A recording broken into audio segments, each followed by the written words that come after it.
Hey YouTubers and everybody, this is Michael Scott coming at you, and today is kind of a video of necessity, I would say. I'm cleaning out my brushes, and as you can see, sorry,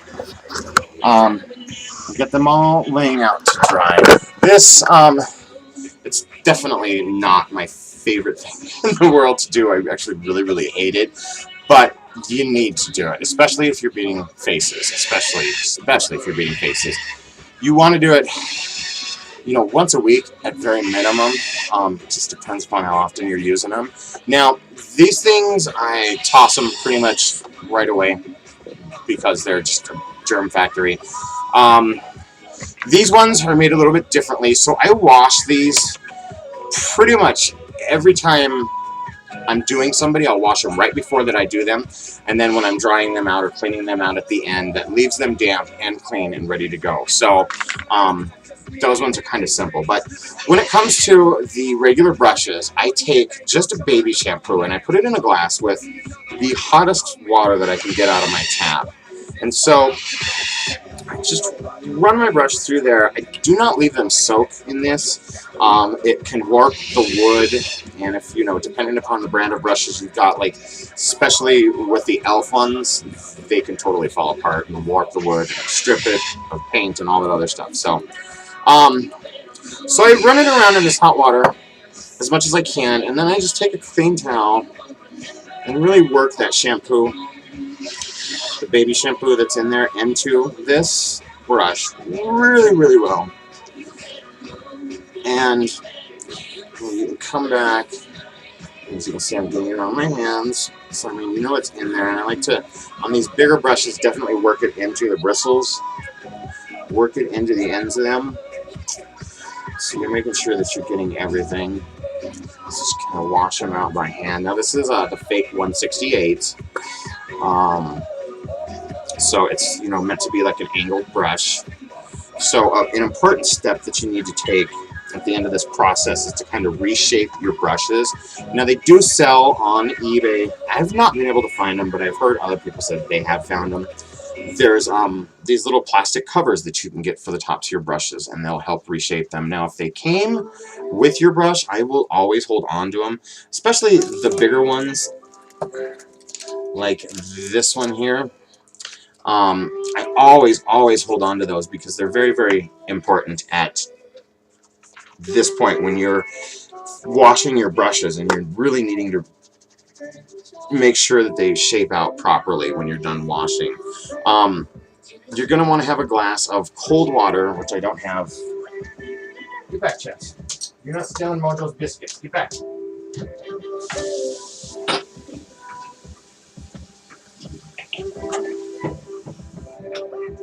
Alright, so cold water, and you know the reason for cold water is cold water kills suds. While hot water activates suds, cold water deactivates them, or, you know, helps kill the suds. So, but you want to make sure you're getting all the soap out of here as well. So,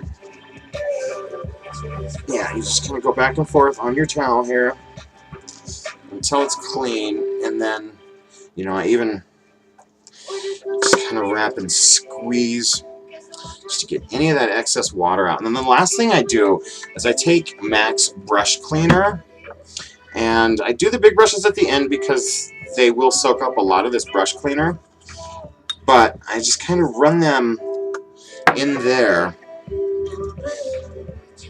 and I kind of let that, as you can see there's a lot of it that's soaked up. So I'm just going to kind of squeeze it back into its jar here. And so I kind of will leave it like that. I'll wipe off any additional or excess. Like, I'm not even sure what Max says on how to do it in here. Clean, disinfect, and condition natural or synthetic cosmetic brushes. To use, apply to damp brushes, work through, and rinse well. Reshape and lay flat to dry. So, yeah, I mean, I'm definitely working it through. And then, again, rinse well in cold water.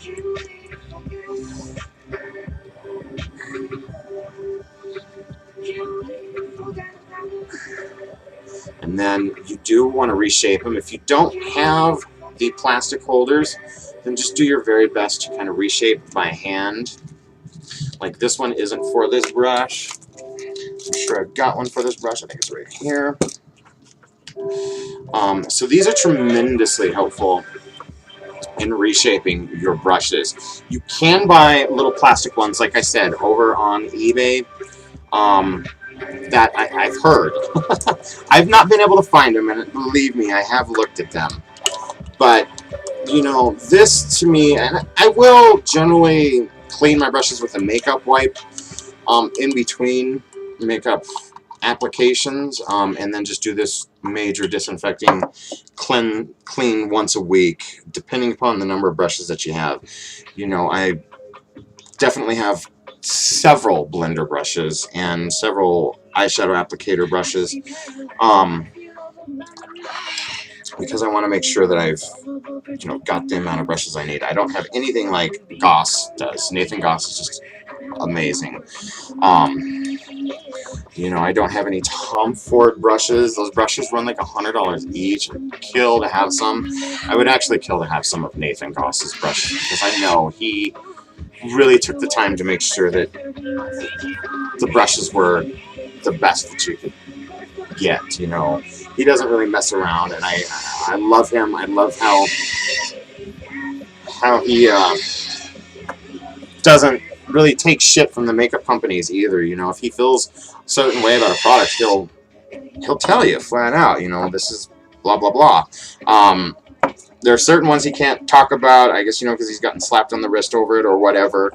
You know, I'm not sure if he's a product rep, or, you know, if he's a makeup artist for a big TV station or theater or something like that over there, but in UK. But you know, he's just a great guy, and he gives you an honest opinion about how he feels about something. And so, you know, I have to believe, I have no problems believing that his brushes are going to be among the best that are out there. So, you know, maybe, you know, my birthday's tomorrow, actually. I'm 40 years old tomorrow. Can you believe it? It's so sad. So very sad. That's probably why my hair is blonde. Elliot says I was gonna go pink, and Elliot said, well, you know, because I don't have any family left, or any family that cares about me or anything. So, which is fine. Screw them. I don't need them to be happy in my life and myself and my decisions. But his family is going to have a little dinner for me tomorrow. And I said, well, what do you think? What are your parents going to say when I show up with pink or purple hair? And I said, he said, they'd probably say that's different. And I said, well, do you think that they would think that I'm having a midlife crisis? And he said, well, I think that would be implied. So, this is my midlife crisis, I suppose, according to Elliot. So yeah, but yeah, I mean, that's pretty much it. Is just, you know, make sure your brushes are super clean.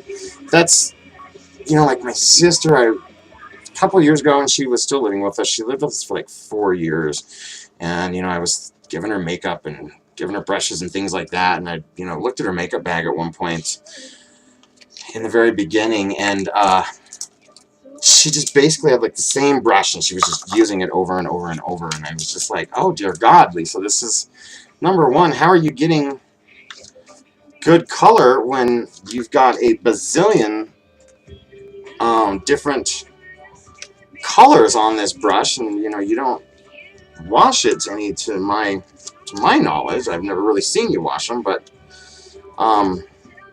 so yeah, I don't understand that. And, you know, like I said, that saying, or the study that was done about ladies with makeup shows that they'll use the same brand for generally 4 to 5 years on average, and they'll do the same makeup application or makeup technique for about 8 years on average. And you know, that's why I always say at the end of my videos, have fun with makeup. Just really play with it, explore all the time, because you can learn every day.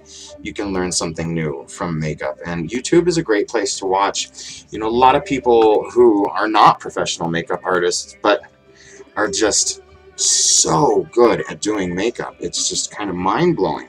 And then I see someone who, comes over to my house and just puts concealer all over their face instead of like foundation, and using concealer to kind of hide little areas. So it's amusing to me, the spectrum of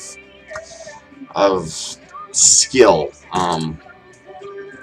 that people have or don't care to have. But I think I was totally one of those kids that snuck into my mom's room and played with her makeup as a little kid. It was just something, I've always been fascinated by it.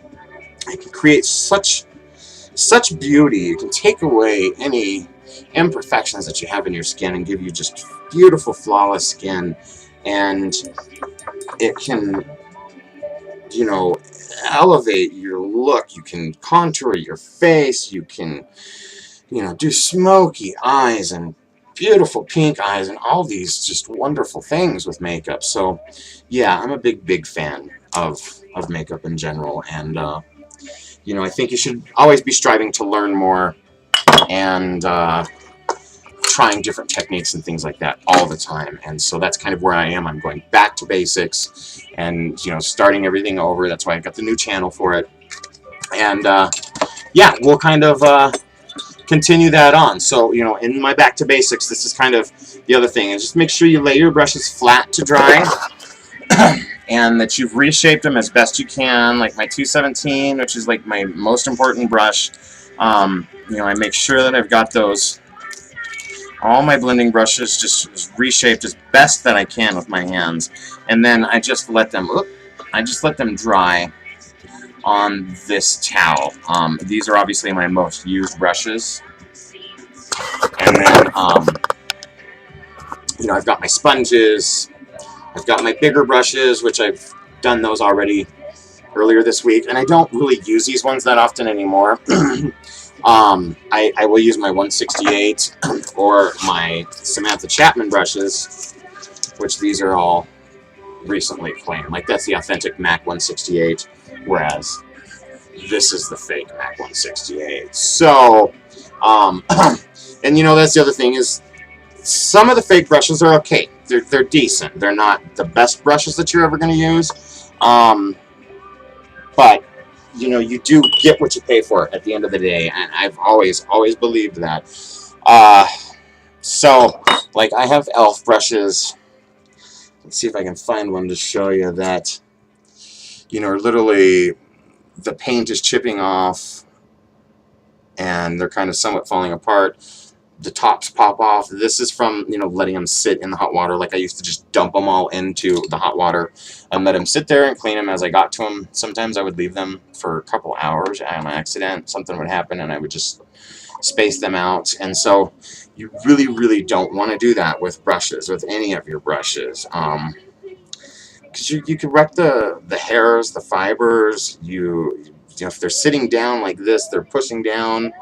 And so that can mess with the shape of them, and you really want to keep them in the best possible condition that you can at all times, in my opinion. So don't be using dirty brushes. It's just, and like these things, don't save them. They're breeding ground for bacteria, whereas these sponges are a little bit different. They're made differently, and I wash them, like I said, every time before I'm doing a new client. And there are companies now that are making these for like $20, $30. I've seen them for, or you can always go to like MAC and get these ones for like $9 or $10. I like to use these ones because I can slip my pinky in there, and then I can rest my hand on the client's face and be able to paint without worrying about my finger resting on their skin and wrecking anything. So, like, I got these I got down at the CCO for $9.75. There's 2 of them. These will last for a very long time. And then the same thing with these. These are just an all blending sponge, and like I said, I wash them You know, once you've got like little chunks coming out of them, something like that, then yeah, it's time to replace them. But I got these two over at Marshall's after Christmas for like $3. So Marshall's, Kohl's, TJ Maxx, those are some great places to find stuff like this. And other things, like I found collagen serum over there that I totally use, you know, which would normally be a pretty pricey product. This is from, it doesn't even say who it's from.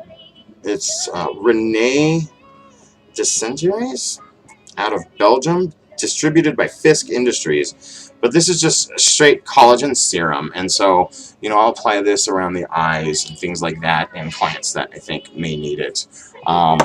You know, I've got a Derma Blend. This is a Wrinkle Fix, so it's kind of like a lipstick, and it's just the same thing. I will apply it kind of right on the end of a client a little bit before I'm getting to work on them.